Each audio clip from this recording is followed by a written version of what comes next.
Hello, myRockworld. We are here in Munich and have an exclusive interview with all the members of the Brew. Hello. Hello. Hello. Yeah, this is a great entrance. Tim, you're the bass player and can I say a little bit the leader of the Brew? Okay. The leader. Tell us something about what the people want to know about and should know about the Brew. What is the Brew? Well, we're three guys from the same hometown of Grimsby. The band formed around 2004. Kurt and I, father and son, we just started jamming together. Eventually Jason joined us and we all said, where's this going to go? And I think we said, well, we'll do 1 gig a month. And here we are doing full world tours. It's crazy. This is really crazy.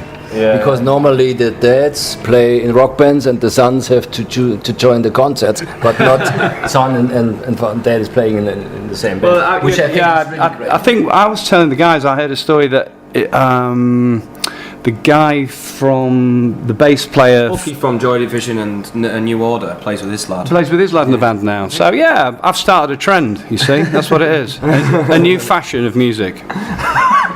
Great.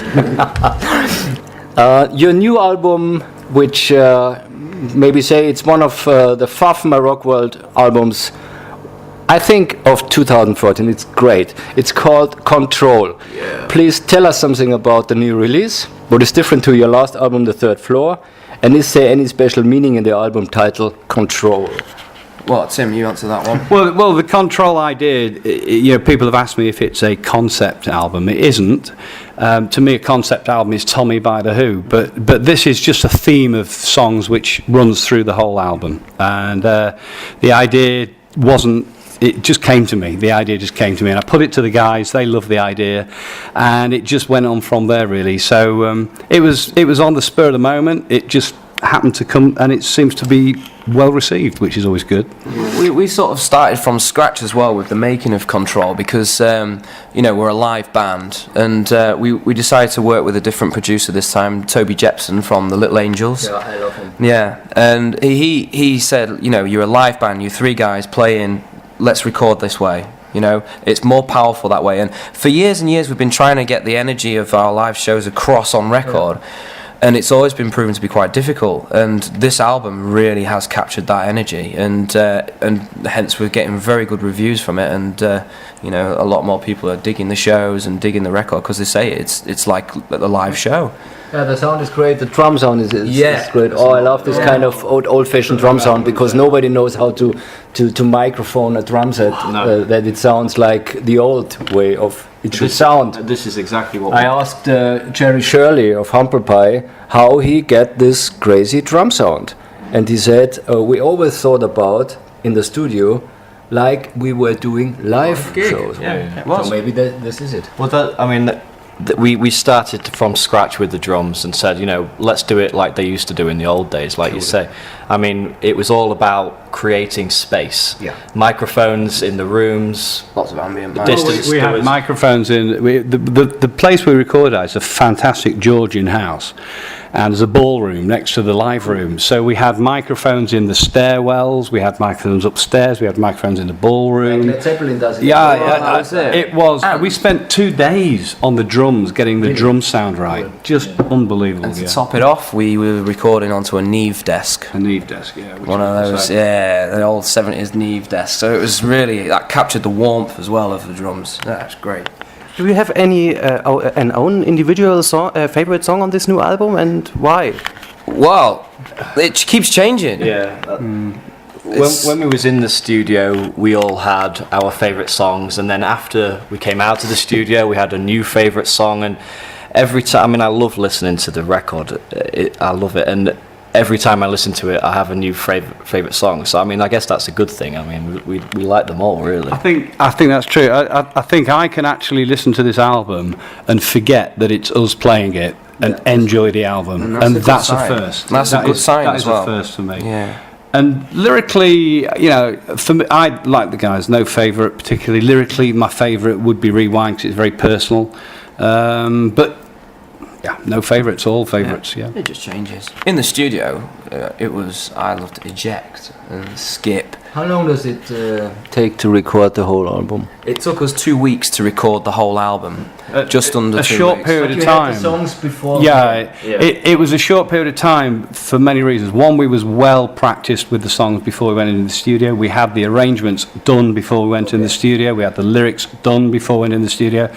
And literally playing the songs live for us was very simple. I mean, we had the tracks laid down in 4 days. Cool. Yeah, I mean, it was just because we do it every day of the week, play live. So this to us was very simple. And it was a first for us because we actually took time out to write the songs. Because always previously we were on the road, so we were writing on tour, play testing the tracks in sound check, play testing the tracks in the live shows, in jams. Yeah. Obviously testing audience reaction. Whereas this time it was like, right, let's take a couple of weeks out of our schedule and we'll sit down and really go for it. And obviously it's paid off. So this would have been the next question. Do you have any strategy in writing songs? So one of the answers is this the answer. Yeah, I mean, this time it was different. We was always rushing before, and we took the time out. And Toby as well, he came and met up with us before we went into the studio and sat down with us, and we looked at different arrangements, different structures, different ideas, and the four of us sort of put it all together. Okay. So that's cool. Next question. How important is it for you to be connected with the fans and the internet? Do you think a band or musician could survive these days without social media like Facebook? Or? No, it's that. I mean, that's the way music is now. Music is so accessible. It's so easy to get hold of. You need to be able to get in front of as many people as possible. And Facebook is one of the easiest ways to do that. Anybody can make a Facebook account and get your music out there. So it's so important. And, And you have it in time. It's always in time. So in the 70s, you have nothing. You waited weeks for an answer or for a feedback. Now you have everything 2 hours later. Yeah, it's live around the world. yeah, I mean, people can ask questions and. A question which we always, it's always interesting for us because nobody knows it, but we like to know. What are your heroes starting out playing music? Wow. Well, I've got quite a few random ones that inspired me to actually play the guitar. One of them being Hank Marvin. From the age of 2, all I wanted to do was play guitar. And I was obsessed with Hank Marvin, Gary Moore, Mark Knopfler. And then, of course, as I got a little older, my father is a real big blues fan, and I got heavily into guys like B.B. King, Stevie Ray Vaughan. Then, of course, progressed on to, then Hendrix, Zeppelin, and The Who. It just But first it was like you come in contact and got involved with Hank Marvin. yeah, it really was. I was just obsessed. It's In brilliant. this age, Hank Marvin. Yeah, I was too. My first introduction. My father was my father was a drummer in the war years in a famous band in the UK. Music's always been a big part of my life growing up. Music's always been in the house. So jazz was our big thing in the house. But then I discovered rock and roll, and then my first album was This Is Rock. It's a compilation, so Bo Diddley and stuff like that, and then I discovered Pink Floyd. Actually, it was my first album. Zeppelin, of course, but for me, and the whole mentality that I try to base on the philosophy of what we do is based around the Who. Because to me, they are the greatest rock and roll band in the world. Oh, really? Yeah, they. we don't hear that very often. There are no other bands, just the Who. If you have seen The Who with Keith Moon, you know what he's right. I saw them 1973 and I was obsessed. Believe me. This was. I mean, I had the privilege of he's my father, so the music that I grew up with was the classics, Zeppelin, Hendrix, The Who, Pink Floyd. So I had a very good musical upbringing, and basics. Yeah, and I mean that they're all my heroes, all the bands from that time. But drum wise, it was always Buddy Rich, John Bonham, and Keith Moon. Those three were my heroes. Why these three? Because Buddy Rich is clear and Bonham is clear, but Keith Moon was not the drummer. He was a performer. He was a It's the performer. whole performance Okay, thing, this the whole because of life. I mean, our shows are very energetic, very full on, and I based my whole stage persona around Keith Moon. I wanted to be not just a good drummer, but a good performer as well. That's where Keith Moon came in. Cool. It's one of the key things. I think we have.